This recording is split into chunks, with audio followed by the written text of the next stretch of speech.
жолдардың жөнделмеуі жол апаттарының орын алуына әкеліп соқтыруы мүмкін.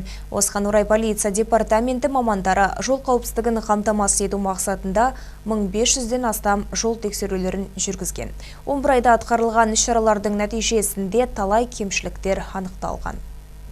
Жолдарды күтіп ұстауда орын алған кемшіліктер туралы облыстық және аудандық атқарушы органдарға хабарланған. Ескертуді елемеген 136 жол және коммуналдық ұйымдардың басшылары әкімшілік жауапкершілікке тартылыпты. Қабылданған шаралардың нәтижесінде облыс жолдарында 2500 жол белгісі орнатылған, 55 мың жол сызығы белгіленіп, 200-ден астам жасанды тіректер орнатылды дейді мамандар. Бұдан бөлек 87 мың шаршы метрден астам жол жамылғысы жөнделіпті. 5300 метрден астам қоршау құрылғысы қайта қалпына келтірілген. Разработана дорожная карта по стабилизации аварийности, в рамках которой на опасных участках, поворотах и апаттарды тұрақтандыруға арналған жол картасы әзірленді. Оның аясында қауіпті учаскелерге жол белгілері мен патрульдік полиция модельдері орнатылды. Күйік асуы маңында сигналдық шамдар, жасанды жарықтандыру және шағылыстырғыштар орнатылды. Қысқы дайындыққа арналған DCM тест өткізілді. Қар тазалау техникасы, жанар-жағармай, тұз және жылыту орындарының болуына ерекше назар аударылды. Бұл қатарда сондай-ақ республикалық маңызы бар жолдардың учаскелері де бар. Жол жамылғысы қалпына келтіріліп, тиісті белгілерді орнату үшін жөндеу жұмыстары әлі де қажет екен. Бұл бағытта жұмыстар жалғасын табады дейді мамандар.